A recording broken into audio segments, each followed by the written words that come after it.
Hello, good evening, and welcome to the Friday edition of Game On, coming to you live from the studios of News Central Television. My name is Babatunde Koiki. Thank you very much for joining us, as together with my co-anchor, we'll be bringing you the latest, the hottest, the breaking sports stories as they break across the world of sports. It's a live show. These things happen once in a while. Don't forget, you can also join us using our social media handles, Instagram and X, and of course the social media handle also known as TikTok as well. So with me is Favour Itwa. Favour, thank you so much for joining us. It's a brilliant night to talk football, especially considering the fact that Nigerian national teams were in action today and are currently in action as well. Yeah, it's all about Nigeria. Good evening to you, Babatunde. We talk about basketball to football. Even while walking on the street, there are lots of things that happen when it has to do with the world of sports. And this is one show we have to, analyze, dissect, and also talk about the things happening in the world of sports. Well, that's Favour Itwa, our correspondent. Let's quickly tell you that there were matches in the AfroBasket qualifiers earlier today. Nigeria is currently facing off against Libya. I believe that match is currently in the second quarter.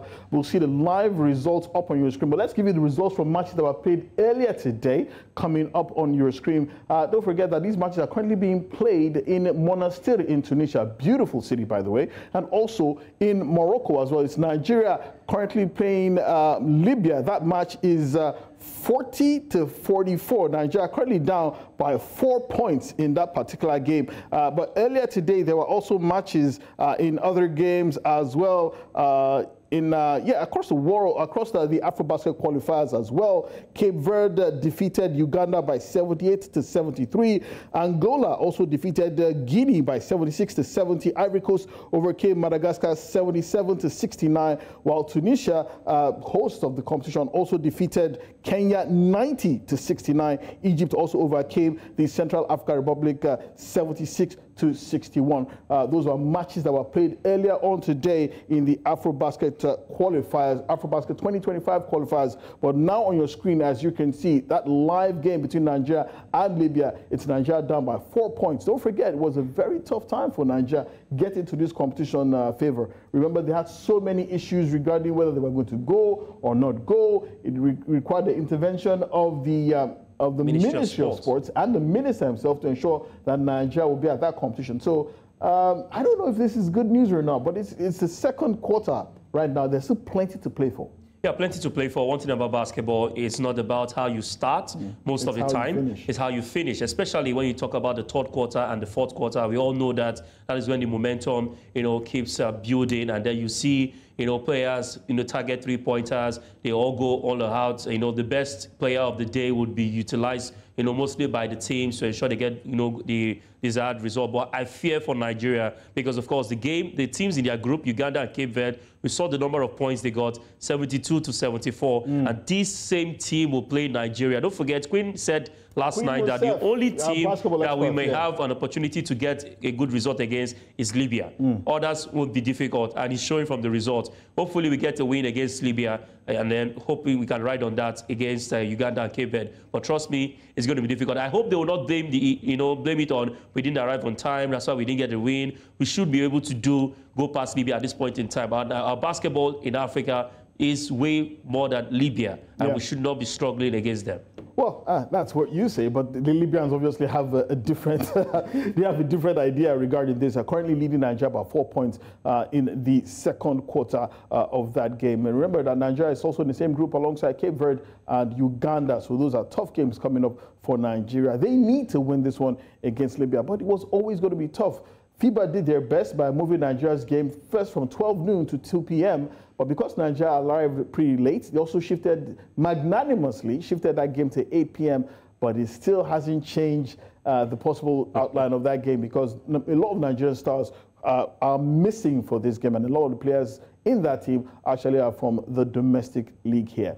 Still speaking about Nigerian sports, the Super Falcons of Nigeria were in action earlier today against the Indomitable Lionesses of Cameroon. That match was played in Douala, the Stade de la Réunification. Help me with my French. Réunification. Réunification. The Stade de la Réunification in Douala, and that game ended in a goalless draw between Nigeria and Cameroon. And well, it's still, do I say points, do I say spoils shared? But don't forget, there's a second leg coming up on Monday in Abuja, where Nigeria will have a chance to possibly defeat the Cameroonians and make it to the final round of qualifiers. Well, joining us now all the way from Abuja is our good friend and African women's football expert, Sam Amadou. Sam, thank you so much for joining us, Sam. Can you hear us?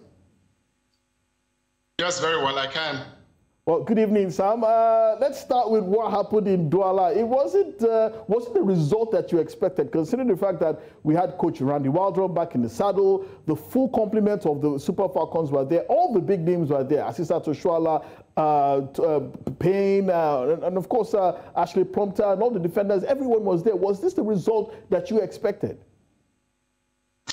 Yeah, realistically, like I did say earlier on Wednesday, I think surely going to a game like this, it's an Olympic qualifier. It's, for me, it's a qualification I describe as an FA Cup, Federation Cup, a knockout tournament. And when you see what happens in the knockout tournament, it's always tightly contested, it's always keggy, it showcases everything you could talk about football rivalry, and this is what it is.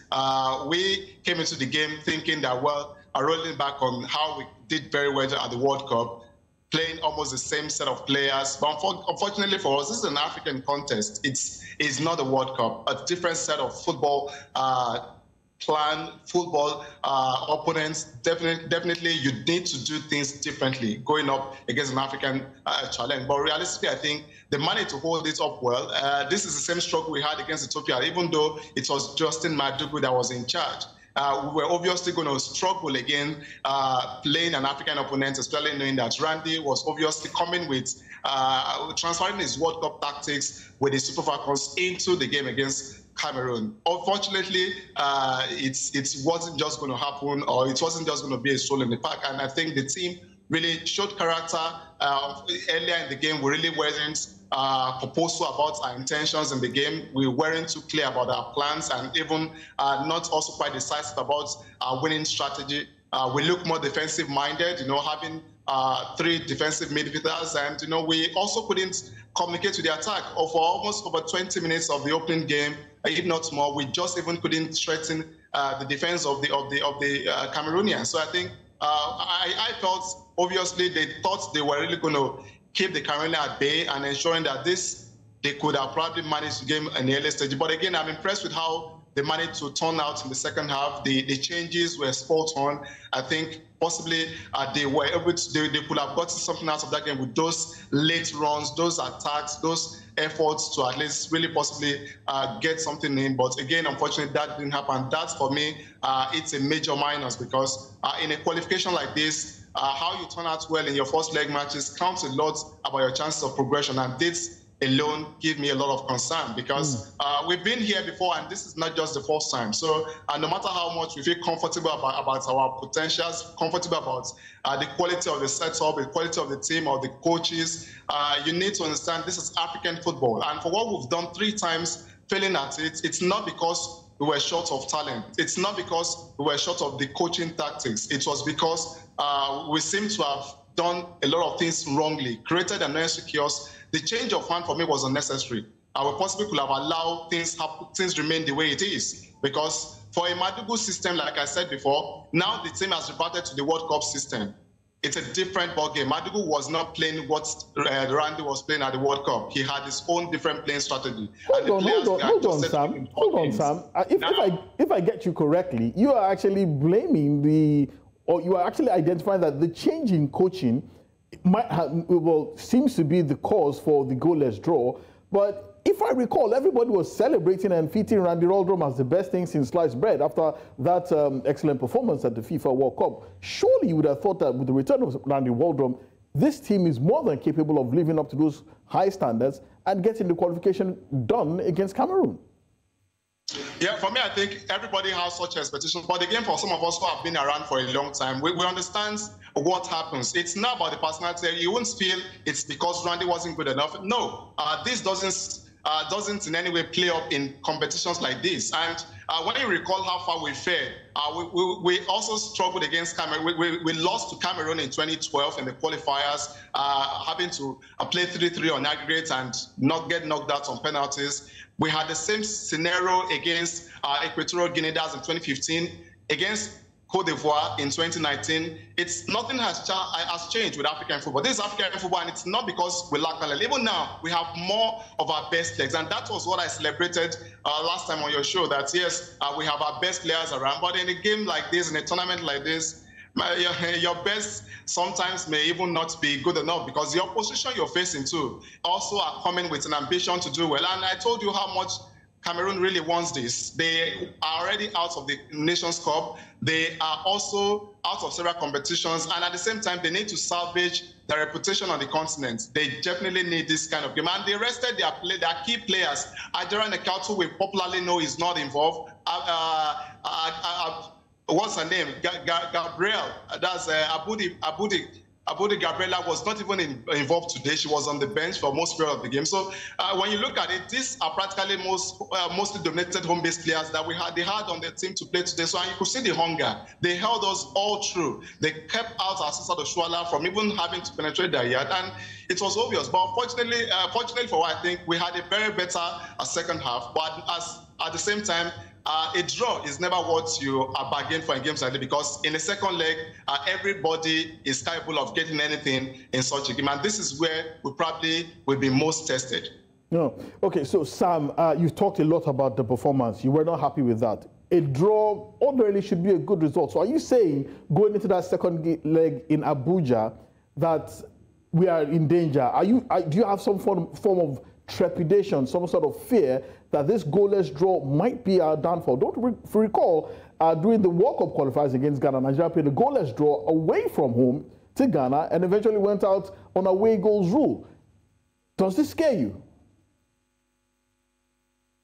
Well, honestly, I don't want to be a prophet of doom. I said it in 2015, it happened. I said it in 2019, it happened. I don't want to be... don't say it again. Don't say it again. Don't say it again. I don't want to be the one to talk about it, because obviously many will feel I have one reservations about whoever is involved. Never. This has been a routine, and when we are not conscious of where our problems lies, we will definitely fall for it. So I think we definitely need to have concerns, and I'm not keen on creating any fear, but we need to be well guarded, we need to be well prepared, and strategically very much well called out. Whatever we want to do against Cameroon in the second leg, I think we need to plan out. But unfortunately, we are short of time, because they will be coming in on Sunday morning, almost on the same flight with the Cameroonians, and we probably have only a day, an official training to manage. Players need to recover. Probably they will train tomorrow, yes, in Côte d'Ivoire, but in Cameroon. But realistically, it's never enough time for you to think you have World Cup. Like you have 7 days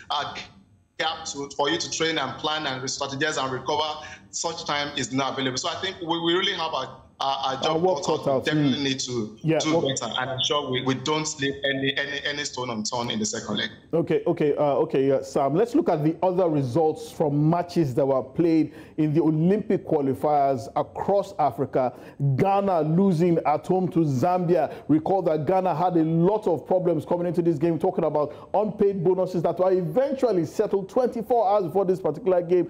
Ghana, unfortunately, unable to live up to expectations at home. And Tunisia losing 2-1 at home to Morocco, unsurprising according to a lot of people, and that was a really good result. But how about this? The African champions, the Bayana, showing champion stuff, winning 3-0 away from home to Tanzania.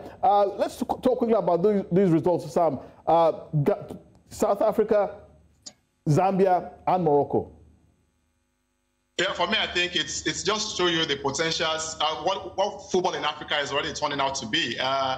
We have giant killers who are already becoming a major force in the game. Morocco, you see how clinical they were. They showed character, especially against the Northern African opponents who also are not also leaving any stone unturned in trying to challenge for the top, especially when you talk about African football. And Tunisia has been around. I think they're also one of the teams to look out for are the African Women's Cup of Nations. But realistic here, you see how decisive and ambitious Morocco are. They want to prove that they deserve a sport, and their first ever chance of playing at the Olympic game, they've managed to achieve all you could ask for at the youth level, at the senior level in women's football. This is just the only unachieved agenda they have, and this is why they are showing every reason to prove that yes, they can do it. And if they don't send out a strong message to the likes of Zambia or Ghana coming to meet them in the final round, I think to start this way was a very, very strong statement. And exactly, they are having a lot of players who are also playing in Europe now. Definitely that brings a lot of experience to the team, shows that yes, these are players who probably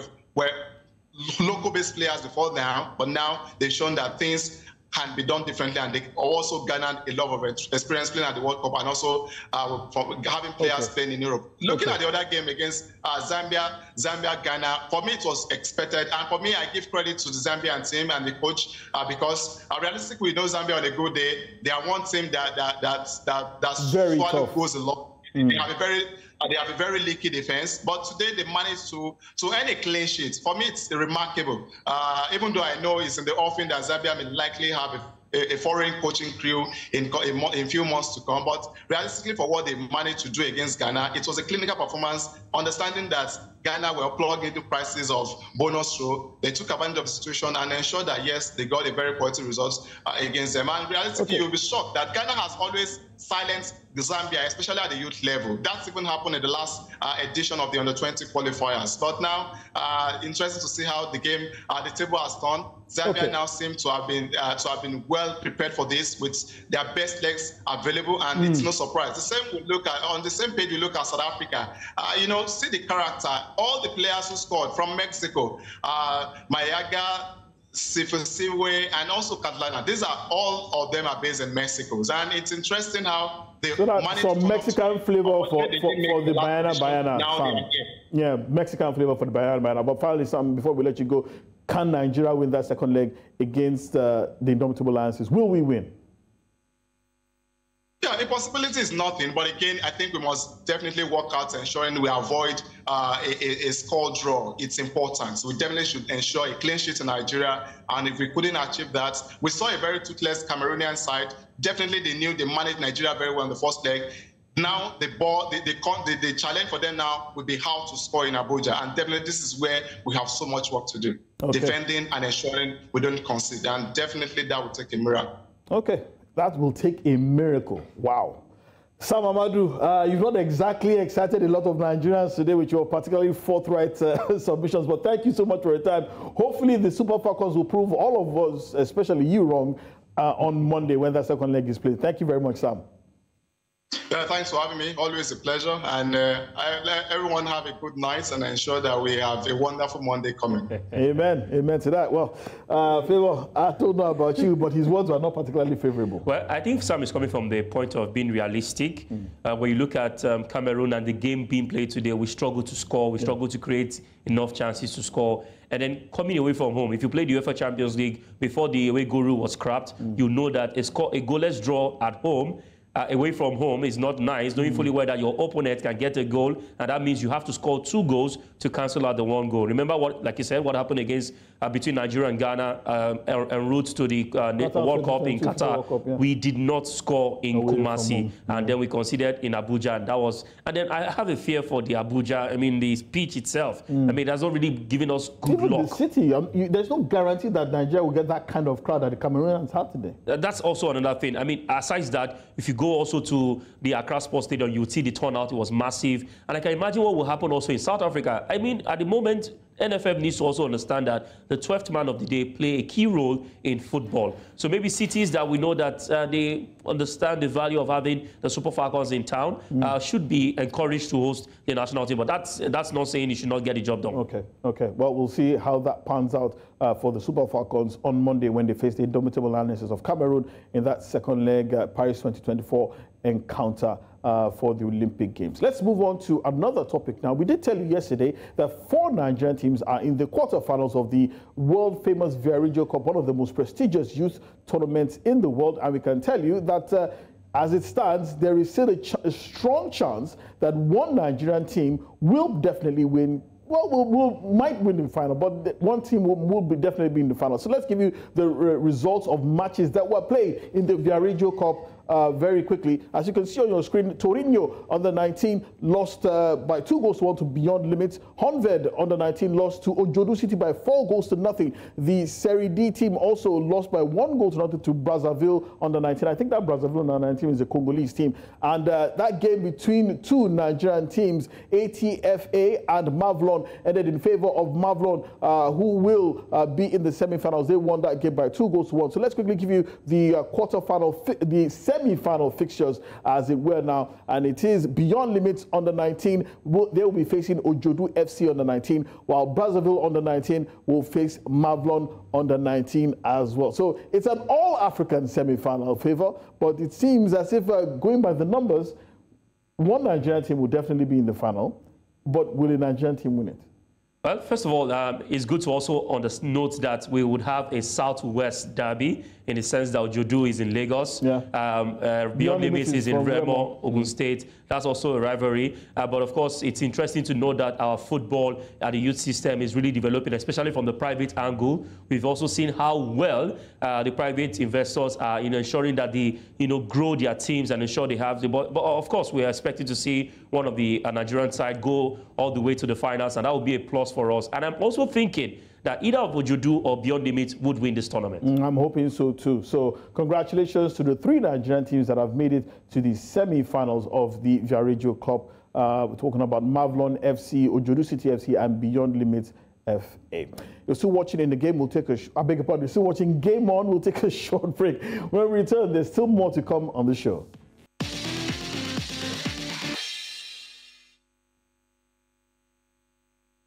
Thank you so much for staying tuned. You're still watching Game On, coming to you live from the studios of News Central Television. My analyst, Favor Itua, is still here. Together, we'll be bringing you some of the latest sports stories from across the world. Now, let's move over to some corporate social responsibility at the highest level. FIFA and the Beach Soccer Foundation have been partnering ahead of the Beach Soccer World Cup. And, FIFA, the Beach Soccer Worldwide Foundation, and a host of star names from the beach soccer community have joined forces to welcome 2 groups of people living with disabilities to the site of the 2024 FIFA Beach Soccer World Cup, which is being hosted by Dubai. The beach soccer clinics, which took place over 2 days, were arranged with the help of local charity Al Noor, a charity that cares for, provides rehabilitation, recreation, and vocational training to people living with disabilities. And the Special Olympics, a global movement that gives opportunities to people with intellectual disabilities to be part of the wonderful world of sports. More than 50 children and young adults were welcomed to the stadium in Dubai, and the participants enjoyed the opportunity to take part in training sessions, learn skills, and play a practice match on the same sand that will see the world champions of the Beach Soccer World Cup be crowned. The activities form part of FIFA's Be Active campaign, which is run in partnership with the World Health Organization, which encourages people of all ages to exercise regularly. So, and a lot of these stars were actually available, and they spoke to FIFA correspondents after the clinics. Special Olympics is a global movement that gives the opportunities for people with intellectual disabilities to be part of the great sports world and the achievements of that world. We're very happy to be here with the FIFA's Beach Soccer Cup, World Cup here in Dubai. Inclusive movement around the world is very important, and getting together and playing together removes all of the boundaries and change the mindset of people. So through these opportunities, athletes and the whole world will be able to see the abilities of the people with disabilities across the world. Things are really the important things that we need to do as ambassadors. We need to give quality of time to these kids, and it's wonderful also for us. It's a lesson. I think when your heart beats, seeing these kids, the happiness, it's a thing that I will take for my life. Only one day and a few minutes with the kids. I think everybody should do this kind of exercise on them lives, because it's wonderful and it's touching. Bring them to feel the sand and see them happy is something amazing, something that you don't want that finished, you know, you want to enjoy to the end. I think football is the game on the world, you know, and it unites so many kids. And you know, personally, I had my experience which I made with football is that I met so many people around the world, and you know, not only playing with them, so after the game you are friends. It keeps you together, and it gives friendship for a lifetime. Okay, FIFA and Beach Soccer Worldwide also collaborating with some local charities to ensure that people living with disabilities are also involved in the wonderful game. Let's move on very quickly and tell you that matches will be played in the Nigeria Professional Football League this weekend. Fixtures are coming up on your screen. On Saturday, it's Douala United, one of the surprise teams of the season. They'll be facing Enugu Rangers, while Kwara United will also be tackling Katsina United as well. There's a big match at the Samuel Ogbemudia Stadium in Benin. Benin Insurance will battle the Elephants of Aba Eyimba, who come rolling into town. Then on Sunday, there will also be more matches as well. It's Gombe United versus Sporting Lagos. Plateau United taking on Shooting Stars. Lobby Stars tackling Heartland. It's Kano Pillars versus Sunshine Stars. And Niger Tornadoes will also be facing Abia Warriors, while Aqua United will battle Bayelsa United. I think we have the slides for the top 6 teams in the NPFL, if that's... No, that's not ready. But let's quickly move on and talk about something very interesting. So last year, the Interim Management Committee of the Nigeria Football Fed of the NPFL, in partnership with GTI, signed a 5-year streaming agreement with a company known as Propel Sports Africa. That was in order to boost the Nigeria Professional Football League, so which means that the league is now available on mobile devices anywhere in the world. Laptops, phones, and if your TV is also enabled to connect digitally, it's also available there as well. So who exactly are Propel Sports Africa? And a lot of people actually been enjoying the Nigeria Professional Football League on different platforms. Well, in order to answer that question, we have with us the president of Propel Sports Africa joining us live all the way from the United Kingdom. Mr. Ed Simmons, thank you so much for joining us tonight on Game On. On your program, thank you for having me. Although having listened to Sam with your interview with Sam, I don't know how anybody could follow that. He was so knowledgeable and so interesting to listen to, even though he's got his forecast wrong, and of course Nigeria are going to win. Amen. Amen to that. Amen to that favor. Well, thank you so much for joining us once again. It's an absolute pleasure to get you on the show. So let's start very quickly. Who exactly are Propel Sports Africa?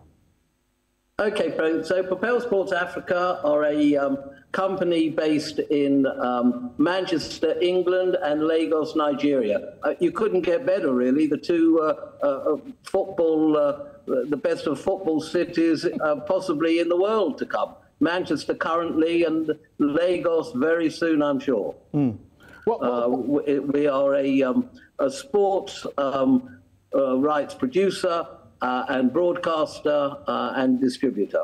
Well, Propel Sports Africa actually gained a lot of attention in Nigeria last year when they signed up a deal with the NPFL. And a lot of people have been asking questions, why the NPFL? Why not the PSL? Why not the Egyptian League? Why not the Moroccan League? Better established, more established leagues. Why the NPFL? Well, I think that's a very, it's a good question, but it's a very simple answer. The NPFL represents the Nigerian Premier Football League. Nigeria has the opportunity, the ability, the desire, and the population to become the best league in not only in the African continent, but to compete on the worldwide stage. You have 200 million population who are all soccer crazy. If you look, I was involved at the start of the English Premier League in 1993 in terms of the broadcast rights. And look what's happened over 30 years. And so we honestly believe that the NPFL has, you have the population, you absolutely have the skill and the talent. I only have to mention currently what Bukayo Saka is doing at Arsenal. And I know you know, and his Nigerian origins. There will be hundreds, if not thousands, of young Sakas, and all they need is the opportunity and the stage. And we hope we can give them both the opportunity and the stage, so that a worldwide audience can see this talent. And so far, the demand that we've seen for people to watch these games is absolutely incredible. So that's our reason. We are so excited. The deal, as you say, was put together by the Interim Management Committee and GTI. GTI were fantastic. I mean, they held the negotiations together. They weren't easy negotiations, but they made sure that the right result happened.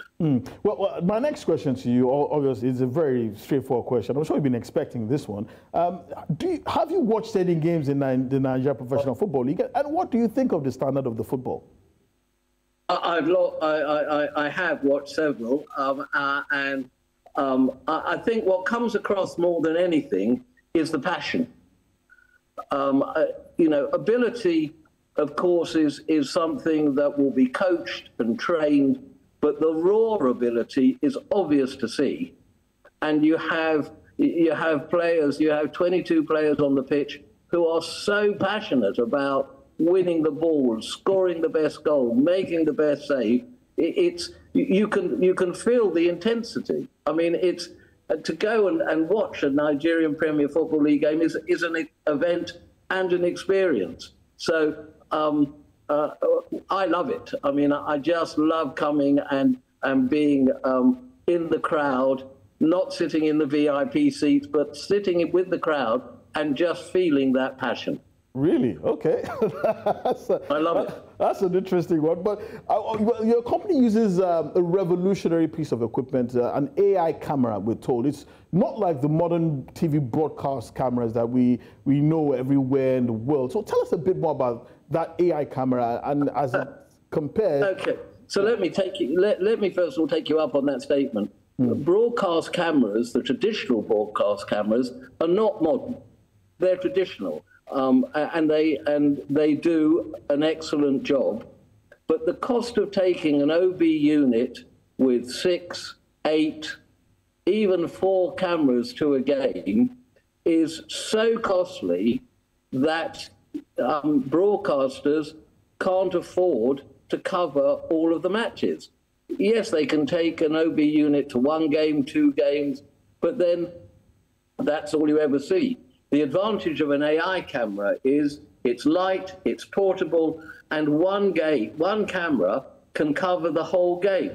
Now, I don't say that it gives you the full experience of a full broadcast crew, but it gives you 85 to 90% of that experience, and it makes, and the cost of having it with just one camera makes life much easier, so that we can do 8 games a week.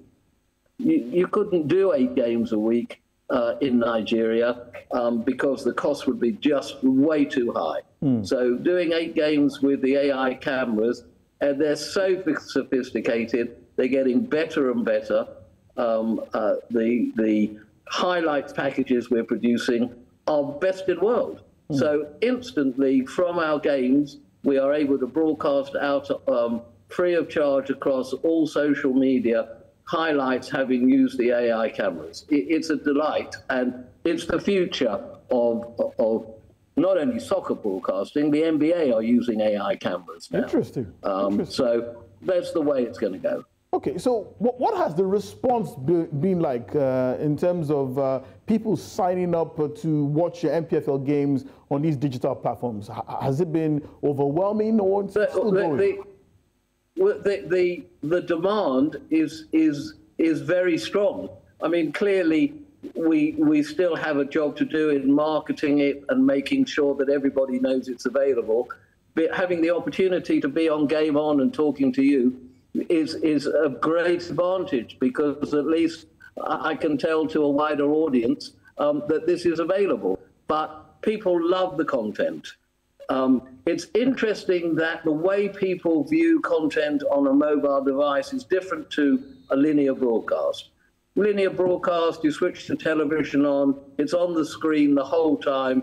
You may go and make yourself a sandwich or have a cup of tea or a glass of whiskey. You're not necessarily watching it all the time, but it's on all the time. On your mobile device, you'll sign in, and you may come back to the game 6 times during the game. You'll be in, you'll be off, you'll be doing something, and then you're back, and then you're looking at the highlights. It's a different experience, but certainly the youngsters of today, and people are so familiar with those mobile devices, and they're easy to use them, and they'll watch it, then they'll take a call, then they'll be back on, then they'll see on social media goals being scored, they're back on. It's a different experience, and people are enjoying it. That's absolutely brilliant. So how would you describe those? How would you respond to those who say that it's not the same, that it has to be TV or nothing? How would you respond to those who are yet to get onto the digital streaming train? I would respond the same way that our great-grandfathers responded when they saw the first car. And they said, how can you get in that? I'm comfortable on a horse. I don't want a car. I don't want something that goes at 10 miles an hour. I don't feel safe on that. It's coming, and this is the way it's going to be. It isn't the same, but it's the way that people will consume product. And I'm not saying that people still won't be able to watch the games on television, but by certainly in the future, the consumption of not only MPFL, but sports all the way around the world will be on their mobile devices, because that's what the kids do, and they get Netflix that way, they consume music that way, and certainly they'll consume their sports that way. Okay, finally, Mr. Simmons, before I let you go, how would you say that this partnership with the MPFL, this new streaming platform on digital devices, how do you think it's going to help the MPFL to grow and to attract newer fans, especially from the diaspora? That's a great question, and it's a wonderful one to end with. The diaspora, I mean, particularly Nigerians in the diaspora, are so delighted that it's available, and through our association with Africa Sports Network, which is Africa's first sports news and broadcast digital channel, they'll be able to tune in all over the world, subscribe on a weekly or a game day or a monthly basis. They can choose their favorite teams, they can watch the whole league, and they'll see their teams. I mean, for a football supporter who is passionate, whether they support a Lagos team or the Bendel team, whatever, suddenly it's in their homes.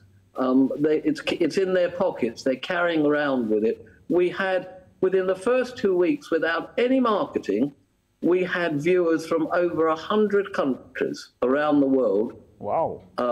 Looking at the OTT platform, and we haven't scratched the surface yet. And so, we know that there are 17 million plus Nigerians in the diaspora, and we hope very soon that all of them will have the opportunity to see their home games. And that doesn't mean they won't watch the EFL or La Liga or Serie A, but it's their home teams. And in terms of improving the game, once any sport is regularly on television, everything and able to watch, everything improves. The coaching improves, the referees improve, the players suddenly see that their audiences of possibly millions of people, they improve. It's a natural evolution, and together with the MPFL and Chairman Gabenga, who has been a huge help and support to us, who grasped this very early on and said, this is the future. Abubakar and Nelson at GTI, exactly the same. There were opportunities with the traditional broadcasters to come into Nigeria. They've never really done it. They had those opportunities. They never really did it. But now, with streaming, we're there, and Propel is there to deliver that for Nigerians all over the world. Mr. Ed Simmons, President of Propel Sports Africa, it's been an absolute delight speaking to you tonight. Thank you so much for your time, and hopefully when you come to Nigeria for some warm weather, we might have you in the studio to also talk more and expatiate more on this. I would love to do that. Thank you so much for having me. Thank you very much. Have a good night, and have a good weekend, and good luck on Monday night. Thank you very much. Well, Favor, you heard from the man. He says streaming is the future. The ability to attract millions of fans, not only from Nigeria, but also from the diaspora, is the future for football, not only in Nigeria, but around the world. Well, yes, I would agree with you to an extent. Of course, streaming is the future, but then you also look at it. Propel Sports, are they also, of course, in the UK, that's the league in the UK? Your answer is no. You go straight to South Africa, the league that is currently one of the most watched in Africa is on TV. You go straight to Zambia, where we have Tanzania, where we have Simba and the likes. We also have them on TV. I think for Nigerians, a lot of them, some of them will tell you they don't really have the opportunity to, data, because when you look at the angle of expenses being made to subscribe, to also get to watch these games on TV, you also look at the challenges of quality. That is one thing that a lot of persons have also complained about. Favor, we'll get there. If you do recall, this league hasn't been on TV in a long time. So if we can get it on mobile devices like this one I'm holding, I think that's a way forward, if you ask me. But till then. But let's move on and quickly tell you that the matches are currently being played in the CAF Champions League tonight. Let's give you the results of matches that were played earlier today. One match is currently going on. It's Asekpe Musa versus Simba. That match is currently goalless. Al Ali, multiple African champions, they went away to Kumasi and defeated Mediama by a lone goal, while Al Hilal Omdurman and Petro de Luanda played out a goalless draw. There will be also matches this weekend as well. Let's show you those fixtures. TP Mazembe, former African champions, will be facing Pyramids of Egypt.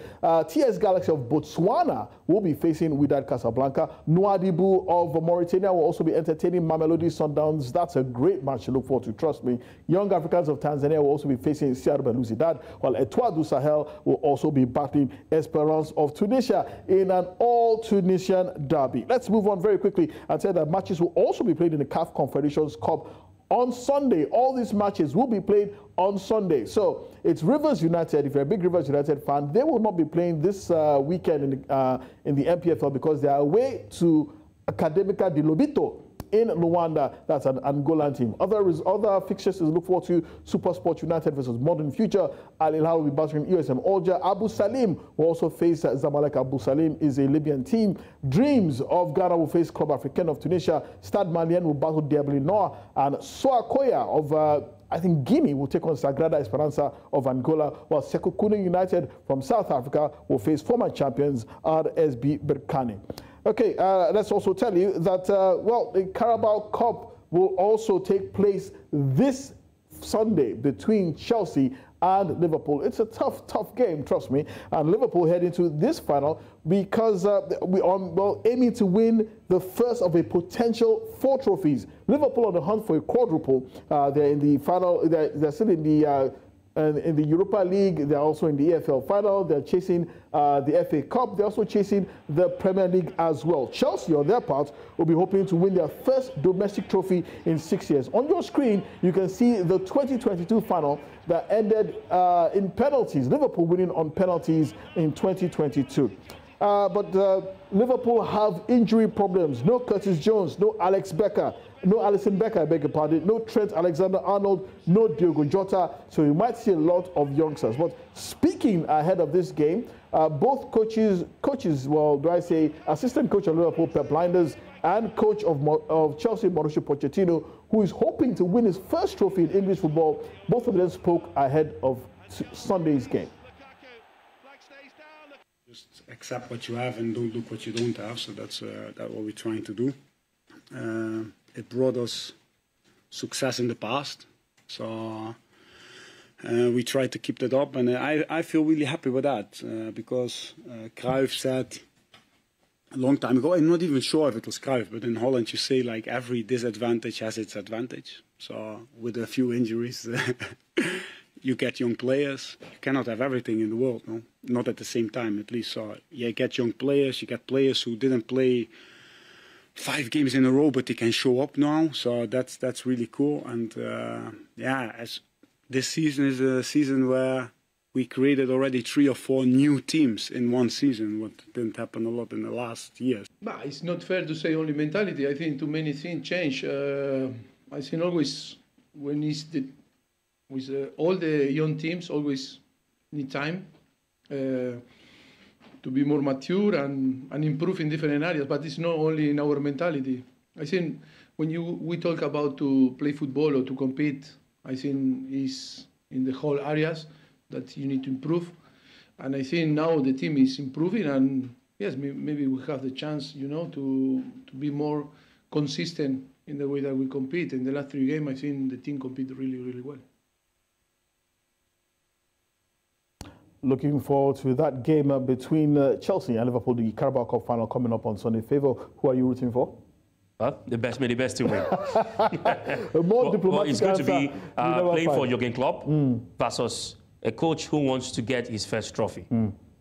So we'll see how that pans out as well. Let's stick with Africa. Let's go back to African football now. And the coach of the president of the Democratic Republic of Congo, Felix Tshisekedi, has come out to say that his country is very interested in hosting the 2029 Africa Cup of Nations. Now, potentially one of the richest countries in the world, the DR Congo is ravaged by instability, insecurity, and do I say civil strife, especially in the Far East. But Favour, you wonder where exactly do the priorities of African presidents lie? You would think that he would be keen on resolving that issue first before thinking of hosting the Africa Cup of Nations. Exactly, and that's why you know, I think that also played a major impact in Nigeria not hosting. You know, we're not winning the bid to host the 2027 African Cup of Nations. I mean, your country has to be stable in terms of security, in terms of infrastructures, in terms of road network. I mean, these are some basic things that need to be in place for you to think of hosting. Not also forgetting, even at the AFCON, we also asked questions about insecurity in DR Congo, and we all knew how it played out in the football for DR Congo at the AFCON. So, well, I just feel maybe he just wants to excite the nation or public, hoping to host the Nations Cup. It's called misdirection. You allow your people to think about something else in order to take their minds off their problems. Well, that's how much we have for you on tonight's edition of Game On. Many thanks to the people behind the scenes who made this possible. Many thanks to Favour Etoile as well for also joining me on the show. But before we go, did you know that in a particularly bizarre moment, a goalkeeper scored a goal from 80 yards in a Dutch third division game? Yeah, that's it right on your screen. Goalkeeper Lars Jensen scored a goal. That's it there. He was clearing the ball and he clattered into the opponent. But believe it or not, the ball sailed all the way to the net from 80 yards. Tried to clear the ball, but eventually he scored a goal that allowed his team to go 2-1 up before they eventually won by 3-1. Brilliant, brilliant goal by goalkeeper Lars Jensen. I did that when I was under 17. Liar, liar. Okay, so yeah, that's all we have for you on tonight's show. Many thanks once again. My name is Babatunde Koiki. We'll see you some other time. Bye-bye.